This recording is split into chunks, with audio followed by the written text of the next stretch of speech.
Welcome to Otherworld. I'm your host, Jack Wagner. Before we get started today, just a couple quick warnings. This episode contains adult themes and discusses sexual assault. It's also just a scary episode. Heads up, especially to my Muslim or Arab listeners. I should give you a warning up top. This discusses the topic of Djinn. So I know there's a lot of mixed views about this topic. I just wanted to get that out there right away, give you a heads up. But yeah, let's get started. I want to start out by saying I don't make Otherworld to scare people. I really don't. In the future, there's going to be a variety of different episodes with different themes. Some of them are going to be funny, sad, mysterious, heartwarming, or just plain weird. In fact, when I set out to record this episode, I really thought it was going to be a funny episode. That's what it sounded like it was going to be, and that was my intention. But that ended up not being the case. There's a little backstory for this one. I get a lot of submissions for this show, and sometimes, as you expect, people send in things that are just a joke. Pranks, goofing around, trying to be funny. And I thought this submission was one of those, and quite frankly, when I got it, I just completely ignored it. The email that got submitted said, I was sexually assaulted by a Djinn. It violently jerked me off until my penis hurt. This is a true story. Signed simply, Kareem. So, I saw that email, 2-sentence long, and I figured it was somebody playing a joke on me. I've gotten a lot of stupid emails like that. I really did not really think much of it. In fact, I completely forgot about it. That is until a couple months ago. I got invited to this dinner at a Mexican restaurant in Los Angeles, and I didn't know really anybody there besides one person. I showed up late. There's just one empty seat, sat down at it, and I didn't know the guy that was sitting next to me, but we introduced ourselves, and we actually started hitting it off and kind of become friends throughout the dinner, chit-chatting, goofing around. Eventually, had a couple margaritas, and we're getting along. But then, quite a while into the dinner, at a certain point, we were actually eating, I think. He puts down his fork and kind of clears his throat and turns to me. And he says, hey, bro, by the way, you never responded to my email. And I was really confused. What are you talking? I just met this person. I'm so confused. And also, I was in the middle of chewing an enchilada. So I think I just gave him a confused look. And he said, I emailed you for your podcast. I'm Kareem. I was violently jerked off by a Djinn. I was baffled. And of course I was laughing too. I just was completely in shock that this was the guy I was sitting next to the entire time. And I really thought this was a joke up until this point. So obviously, after I almost choked on my food, I was like, dude, I really thought that was somebody pranking me. Did that really happen to you? I can't believe you're sitting next to me right now. And he said, yes, that really happened. It was mind-blowing to me, mind-blowing. And as I talked to him about it, I realized that it was not a joke. Not a joke at all. In fact, it was pretty scary. So it turns out Kareem is real. Not only that, he's actually kind of famous. He's a comedian, an actor. In fact, his Instagram handle is simply @Kareem. So this Kareem that I thought was just a made-up name, it turns out he's a real guy, and I met him in the real world. Also, the story that he has for me is not funny at all. I think you'll understand why very soon. It's not a prank, and quite frankly, it ended up being a very scary story. This is episode 6. It's titled Kareem and the Djinn, and you're listening to Otherworld. Hello? Is this Bobby? Yes, it is. You still rolling? Yeah, let us know when you're ready. Okay. Feel free to ask some questions. Can you tell me? Samoa in the Pacific Islands get pretty superstitious. This is a story about... Just comes out like that.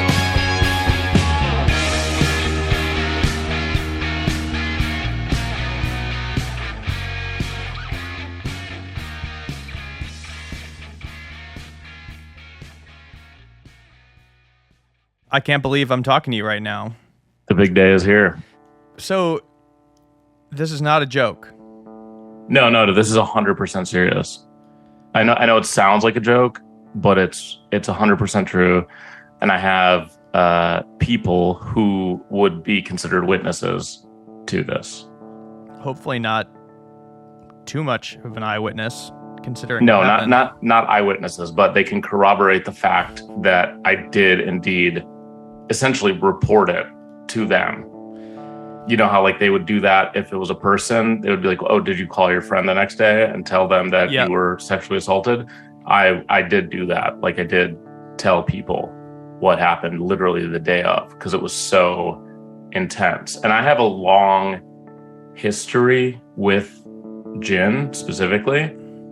And this was kind of it was the second to the last straw when it came to me, I guess. I don't want to call it working with them, but allowing them to be a part of my life. Okay. I will stop contextualizing this as a funny thing as of right now, and I'm really excited to hear this story. You should definitely just take it from the beginning. And I will say this before you start going. I've had a couple people email me about this topic before, and every single time the person retracted it. Either they talked to a family member or something, and they're like, hey, I can't talk about this. I've decided against it. So yeah, no, it's a very sensitive subject to any Muslim or Muslim identifying person because there's a lot of people who are former Muslims or converts or current Muslims or non-practicing Muslims. But the issue with Djinn is that you're not even supposed to talk about them or even read about them or even be interested in them because that opens you up to, I guess, possession or haunting, if you want to call it that. And so a Djinn is a mystical creature in Islam that is made of fireless smoke. And it's what we in English would more or less call a demon. And so they say that God created humans, which are, kind of like have free will and can do whatever they want, right or wrong. And God created angels, which pretty much are only good. And then God also created Djinn, which also have free will and live in our houses and on this world. But we can't see them, but they can see us. And there are like families of them living in our houses. Many of the bad ones, like the really, really bad ones, like live in caves and junkyards and dumpsters, like dark, cold places. But generally speaking, Djinn are here and they're like bigger than humans. They're more powerful than humans, but they are still on this earth and they still like apparently have jobs and families and there's little kids and there's Muslim Djinn and there's Christian Djinn and there's Jewish Djinn. But any Djinn who communicates with a human being is pretty much up to no good. That's like the fact of the matter. And in turn, any human who communicates with a Djinn is also up to no good. And I think, like you see it in Aladdin. I mean, the genie is a Djinn, really.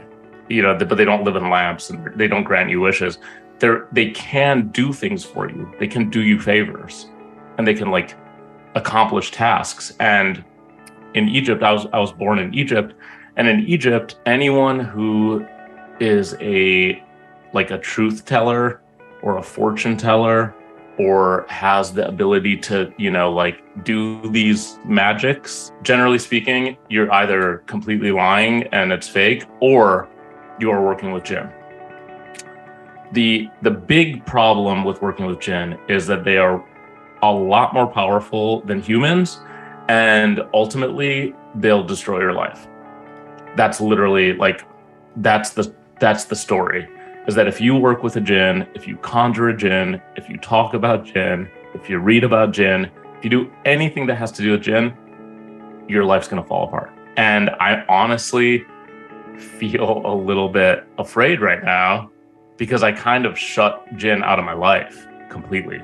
Because that's where this all started. Is I was obsessed with them, obviously, because like my mom's like, "Hey, this is Islam. The one thing really that you're not supposed to talk about, but like it's in there, is Djinn." And I'm like, "Sick. That's my favorite part." You're kind of freaking me out. What if we stop saying the word? What if we go with they them pronouns? instead of Djinn, just say them. Or they, yeah, I guess I could say they. Do you think that helps? Yeah, I mean, if you're scared. I'm surprised you're not scared. I mean, I am scared.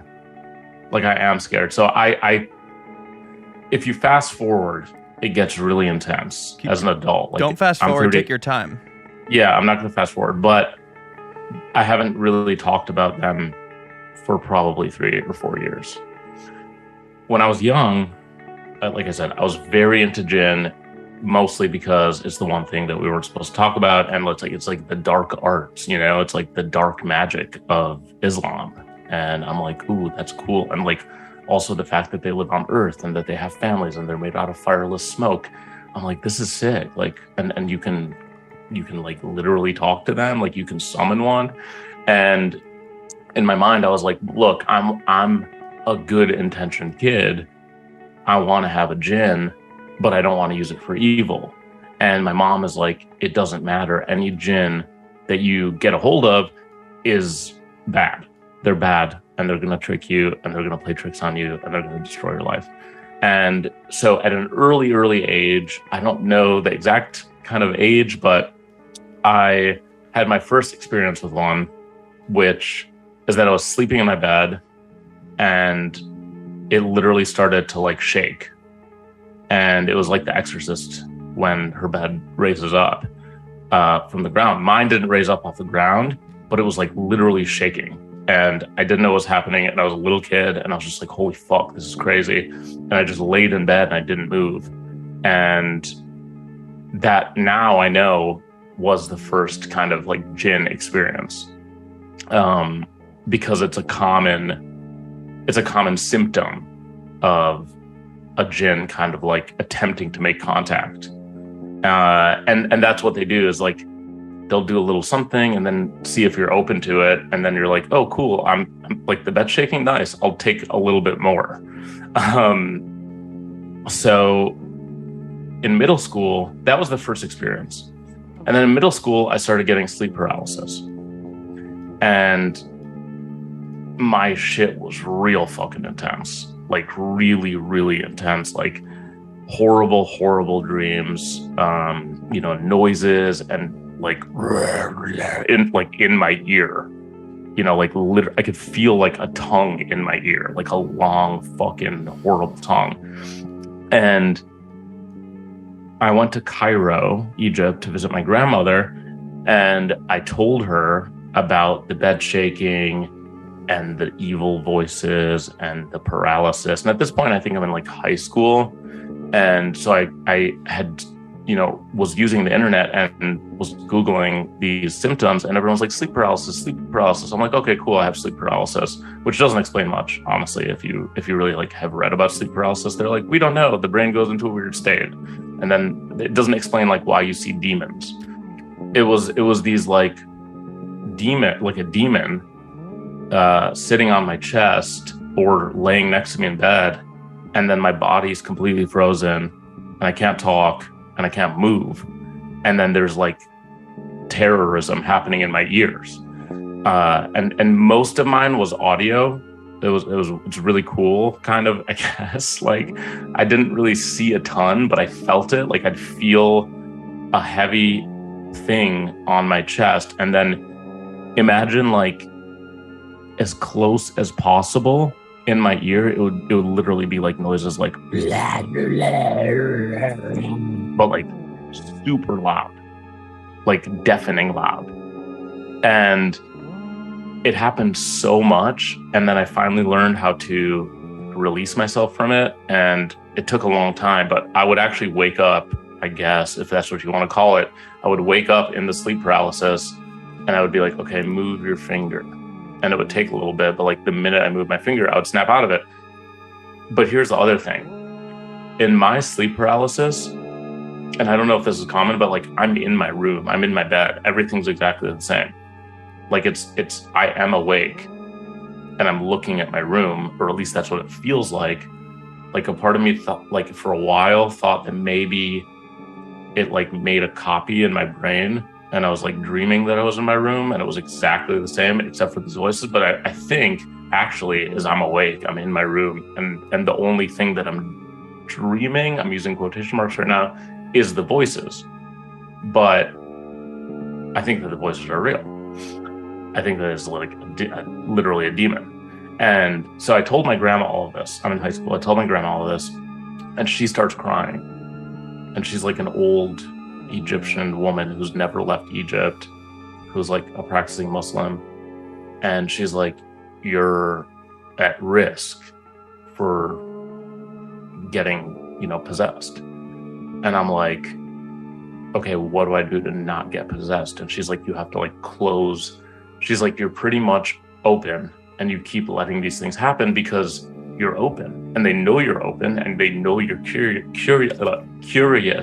And the more curious you are and the more open to it you are, the more they see you as a susceptible target for possession.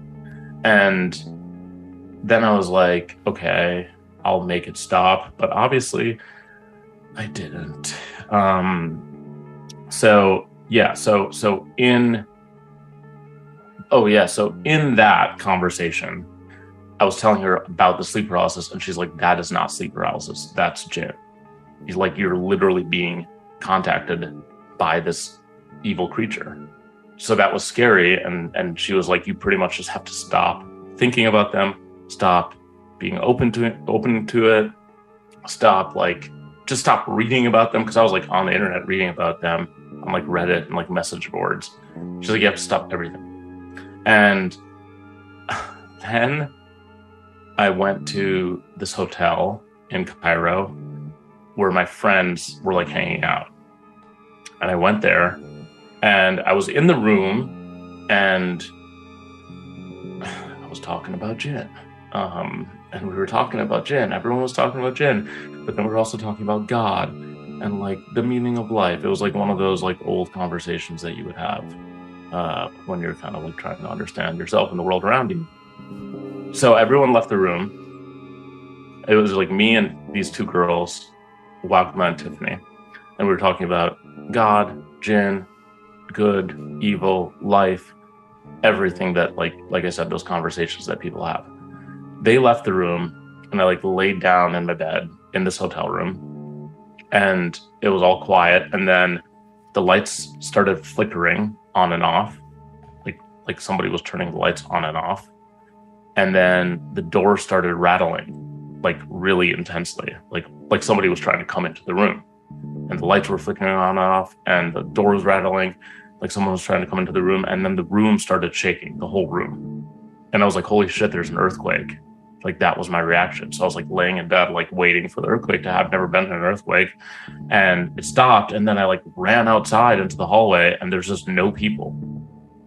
And I'm like, where is everyone? Like there was just an earthquake. Like, why is everyone in their rooms? I like went to my friends' rooms and I was like, yo, did you guys feel that earthquake? And they were like, what are you talking about? And I'm like, my room was just shaking. You guys didn't feel any shaking. They're like, no. This is not even nighttime, by the way. This was during the day. And this is an old hotel that had a fire on the like 9th or 10th or 12th floor. I don't remember, 11th floor. And they never, so in like Egypt, it's almost anything goes attitude, but there was a big fire on the floor underneath ours. And they just never fixed it. There was just like literally a whole floor that was burnt to a crisp. It was black and just dusty, and they never fixed it. And there's no like code there, so it doesn't matter. Like they just left the hotel like that. And my friends didn't feel the little earthquake. They didn't feel any shaking. Their doors didn't rattle and their lights didn't go on and off. And I was like, what the fuck? But they believed me. And I think it's because that hotel is like old and scary and weird. So that was like kind of the other big experience that I had. And then I came to New York and I kind of like let it go. Like nothing really happened except for sleep paralysis for like a number of years. But it did get really, really bad where like I had this this one's more of a nightmare, but like I had this looping dream. Have you ever had a looping dream? Well, what do you mean by looping? Like like for me, I was like stuck in the cycle where I got out of bed and I put my feet over my bed, and then I stood up and I fell into infinite abyss. And then right before I died, I would wake up in bed. I've never had that. Dude, it happened maybe 100 times. This one night I woke up, I was so fucking tired and so exhausted because I literally died like 100 times. And I was conscious. I was conscious in the dream. I would go, okay, is this a dream or is this real life?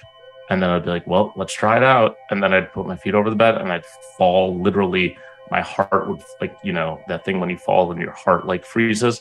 I would freeze and then I would fall into abyss. And then right before I died, I would wake up in my bed and I'd go, holy shit, that was a scary dream. Is this a dream or is this real life? Am I actually awake now? And then I'd be like, it was like Groundhog Day.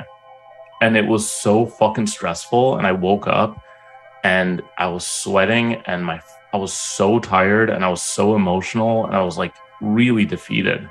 And I was so thankful that I'd made it back to my actual bed. And when I put my feet over the bed, I was expecting to fall down the hole again. That's like how real this was. And like I mentioned, the reason I bring this up is because Djinn have the ability to essentially infect your dream and to cause these nightmares. Like they're the cause of sleep paralysis and they're also the cause of nightmares. And these are intense nightmares that like no one should ever have. And so back home in New York, I met this woman who, like, we were at a casual dinner and she's like, oh, I have a bunch of ghosts upstate.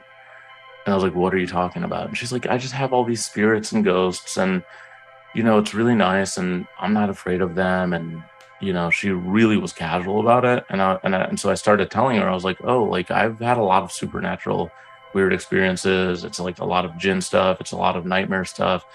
It's a lot of like weird feelings. And she was like, oh, you're just open and you're like a magnet to them and they want to like talk to you. And I was like, oh, okay, I guess I'll give it a whirl. And so this is now as an adult, I'm like, I'm going to give it a whirl. And I remember, so this is probably 6 or 7 years ago. So the bed shaking, probably middle school. When I went to Cairo, I was in high school. Flash forward to like 27, 28, 29. And that's when I met this woman who kind of like encouraged me. She really encouraged me to embrace the fact that I was like a conduit. That's like, I forgot the word she used. I think she said warlock. I'm not even kidding. I think she called me a warlock or something of the nature. And I was like, and this woman is a 6-year-old lawyer at a major media company. Like, and I was like, I believe you for sure. Like, I also have these same weird things happening. She was like, oh, the reason everything's bad is because you keep resisting. She was like, the way to make it good is to allow them in. And I was like, okay, cool. I'm going to allow them in. So I pretty much went on Reddit and was like, how to make contact with Djinn. And I found a bunch of like ways to summon them. And ultimately it was just like, walk around. The one that I was like, okay, there's like all these ones that are like, oh, you got to make like you got to get a mirror. And other ones are like, you got to do like the star thing. And you got to like have something to sacrifice. And one was like, you have to go to a dark like cave or a junkyard and you have to eat something that no human would ever eat. And then one guy who was the most believable was just like, oh, you just pretty much have to walk around your house and be like, hey, if you're there, come out, talk to me. I'm around. I'm available. I want to make contact, blah, blah, blah, blah, blah. So that's what I did. And then, so at the time I was married. So I have a witness to all these things. At the time, and that's why I know they weren't hallucinations, because she also saw and felt them. And not only did she see and feel them, but her mother saw one too. This is in my apartment. What did she think of you doing all this? At first, she didn't believe me. At first, she didn't believe me. She was like, you're like that lady. Because she was also at that dinner. She was like, that lady doesn't know what she's talking about. She's a complete wacko. We're in my apartment and I'm really into it. Again, I'm reading a book called The Djinn Falls in Love and 100 Other Short Stories. Like I'm like committing to it. Like it's a part of my life. And so one day I'm walking in my house. It's early evening, so it's not nighttime, and I'm not sleeping. I'm just walking around, and I literally see a ball of smoke, not connected to anything. It's just a ball of smoke in front of me. And at first, I'm like, "Did someone light incense? What is this?" But it wasn't even moving. It was just a ball. It was an orb, and I was like, "Holy fuck! I think it's the Djinn." And I got really freaked out, and I think I just ran away. I went the other way, and then the ball of smoke was gone. And I told my wife, and I was like, hey, I think I really did it. I finally did it. There's a Djinn in the house. She's like, no, there isn't. Blah, blah, blah, blah, blah. But then I wake up one night, and I look over, and the ball of smoke is literally next to me, like on the nightstand. But just a little ball of smoke. And I freeze, and I'm looking at it, and it's, also the book was on the nightstand. The Djinn Falls in Love. That book was sitting on the nightstand, and the ball of smoke was on top of it. And I turned around to wake up my wife, and then the ball was gone. It was a dark, swirling gray cloud. Like it looked like wispy smoke that was just like kind of contained in one area. Like it was formed. It was shaped. It wasn't just like smoke billowing. And even if it was, that would also be fucking scary. And I kept thinking, like, did I leave the oven on? Blah, blah, blah, blah, blah. Then one day I went on like a trip. I went to like LA or something. And when I came home, she was like, I felt it. And I was like, well, what do you mean you felt it? And she was like, it squeezed my knee. That's what she said. She was like, I was laying in bed. I was watching TV, and literally something came and it squeezed my knee like a couple of times. And she was like, but I think it was playful. Like I didn't feel scared. And that is a common trait of jinns, is that they're like mischievous. They're not like totally, I mean, they can get evil, or they, you know, they say they're mischievous. That's like the main word. But then they become evil because they ask you for favors. Like bad ones, apparently. And if you don't do them, then then bad things start happening. Inconveniences. You know, things break. Like your car doesn't work anymore. My ex-wife, her mom, one day, we were all in the living room, sitting in the living room. And I had a railroad apartment. She looked over towards the bedroom, and she out loud said, hey, is the oven on? Are you guys cooking something? And we were like, no. And she's like, oh, I just saw like a ball of smoke. Her mother. And I was not surprised. And I was just like, oh yeah, that's a Djinn. And I had to explain this whole thing. Because when after she said that, we all looked over and it was gone again. So it was like, it was being mischievous because it was like showing itself to others. It was touching my wife's knee.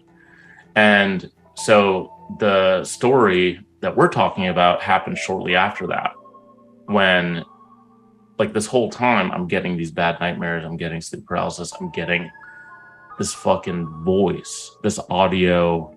It's like and like cracking and fucking like it feels like someone's like punching my ears, like really abusing my ears.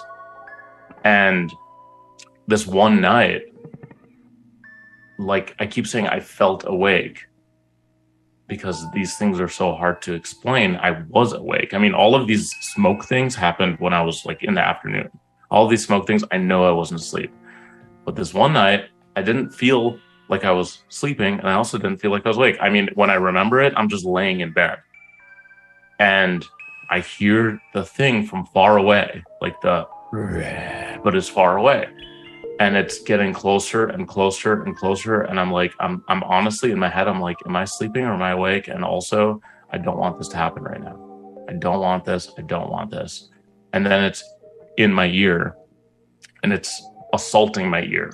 Like, it's so fucking loud and so scary and so insane. And I'm like sweating and I can't move.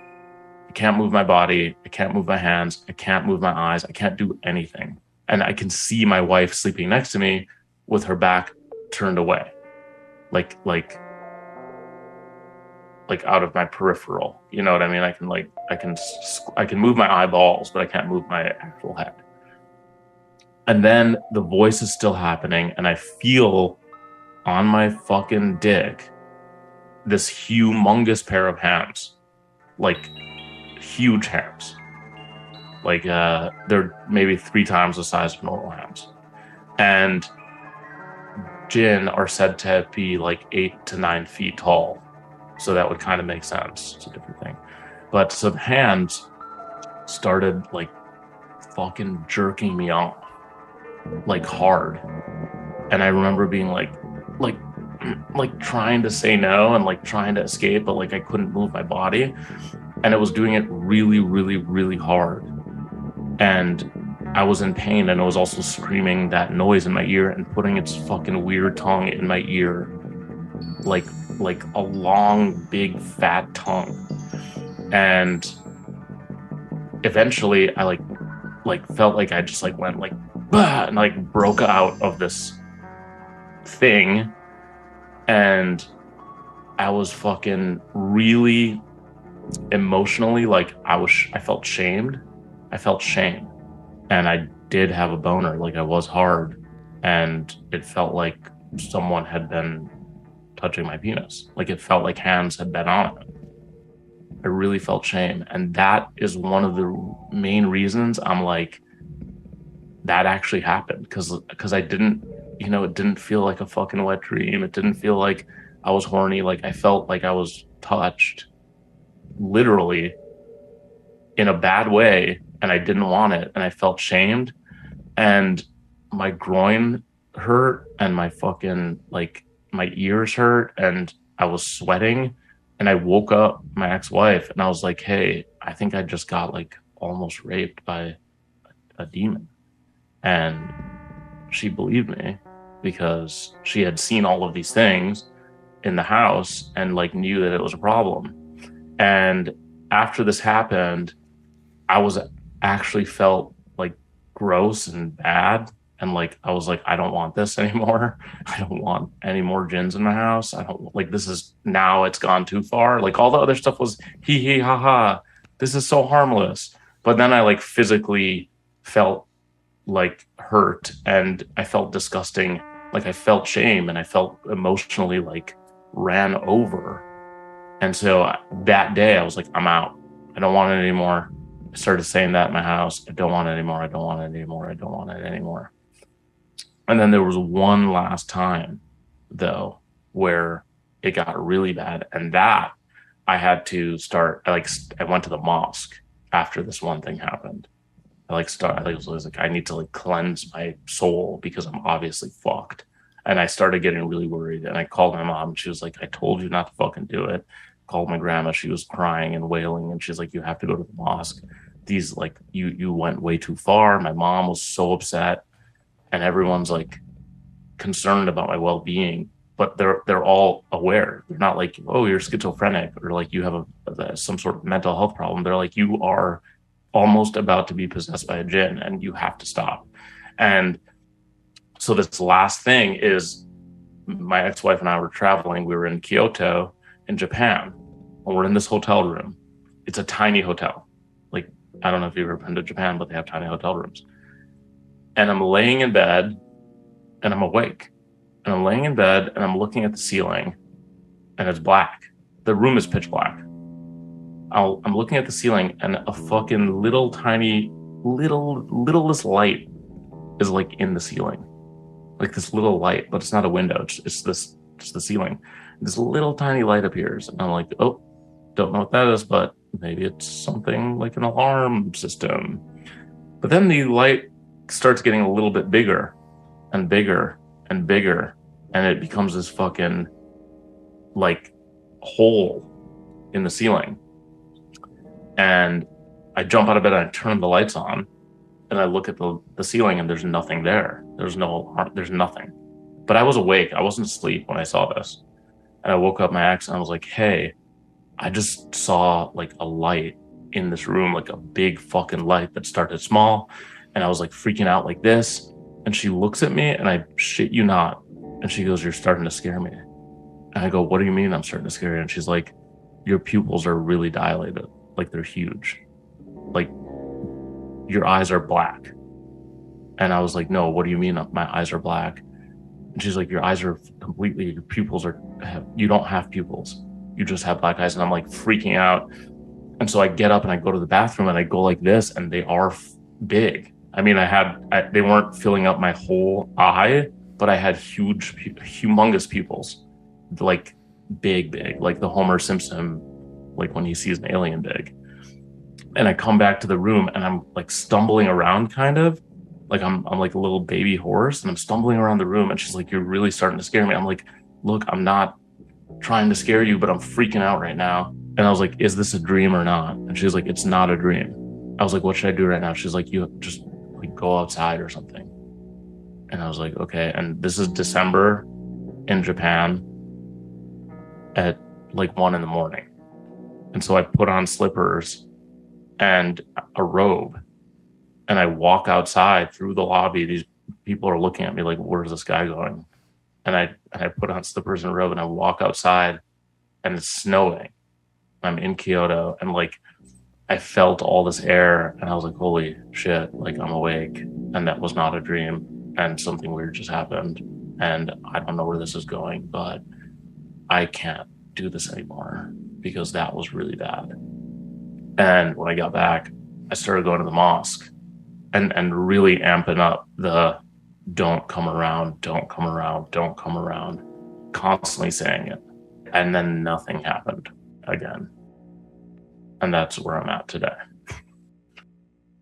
You know, in preparation to talking about this, I was like, you know, brushing up on my Djinn stuff. And I was like, oh, it kind of wet the palate a little bit. And I'm not saying it like I'm going to do it, but I don't know, man. I'm very curious. Like, I really, really, really do want to fully execute on the initial plan. And it was getting there when I got the smoke. And then it went out of control. Why are you curious about this? I just think it's fucking like communicating with another being. Like, I don't want them to do anything for me. I'm just simply curious about kind of like their existence. You know, like it's always kind of in the back of my mind. And I just kind of like remove the thought as quickly as possible. But when we started, you know, right before this, I was like on Reddit being like, what's the update, y'all? And it's funny because even on Reddit, it's like, do not fuck with this. Every response is like, hey, man, don't fuck with this. Hey, man, don't even think about this. Hey, man, why are you even reading about this? You shouldn't even be reading about this. Like, you're probably already going down the wrong path. And all I could see was warning upon warning upon warning upon warning. Everyone is vehemently opposed to summoning Djinn. Like, there's not one person that I saw that was like, yeah, this is a great idea. You should definitely do it. And usually, like, when it comes to like ghosts or aliens, like, you can have some debate, and some people are like, no, they're not going to hurt us. Like, aliens are probably good. But this one, Djinn, just like, no. There's not a single person that says this is a good idea. Like, dude, I had written a script about a Djinn, and I sent it to an acquaintance who is a prominent Muslim comedian. Oh, I know who this is. You told me, but we're not going to say Don. He's very famous. Yeah. Very famous.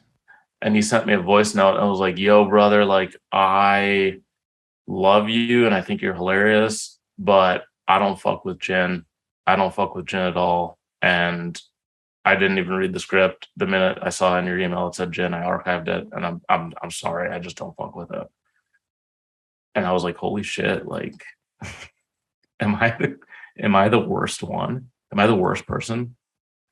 Like, why am I trying to bring this to life literally? So that's why this was like, I was like, I want to share this whole thing and also tell everyone that, yeah, it's not something that you should do because it does get fucking freaky pretty quickly.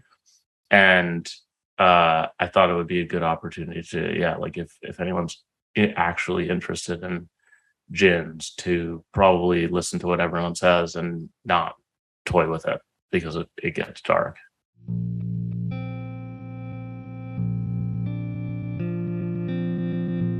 All right.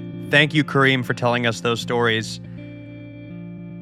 I don't know how to put this politely, but I don't know what's wrong with you, Kareem. I don't know what you're talking about with wetting the palate. What palate? You shouldn't have a djinn palate. This sounds terrible to me. Please stay away from it. Stop doing that. Get off Reddit. Please. I can assure you, audience members, that I'm going to reach out to Kareem and make sure that he doesn't get back into this stuff as well. And I hope that all of you heard this and learned a lesson from him too. I'll just say this. It'll become a theme in this show, but if I've learned anything as a person who's been interviewing people with an open-minded approach, soaking in information, the one common theme with all of these stories, no matter what, is to not be inviting this stuff into your life in any way, which is exactly what Kareem did. So that's going to be more of a theme in this show. You'll see. I really hope he learned his lesson, but at the very end of that interview, it became a little unclear. So thank you for telling us those stories. If you guys want to find Kareem, he's at Kareem on Instagram. Thank you so much, and I really wish you the best of luck. Seriously, stop poking around with that stuff. You're going to get yourself in trouble again. Anyway, that brings us to the very end of this episode. This has been Kareem and the Djinn, episode 6, and you've been listening to Otherworld. Otherworld is executive produced and hosted by myself, Jack Wagner. Our theme song is by Cobraman. Our music and soundtrack is by Treyer Tryon and Chrome Sparks. Editing and engineering by Theo Schaefer. The artwork for our show is by Cul-de-sac Studios. Once again, this is an independent show, so please show us your support by subscribing, leaving a 5-star review, and telling your friends about the show.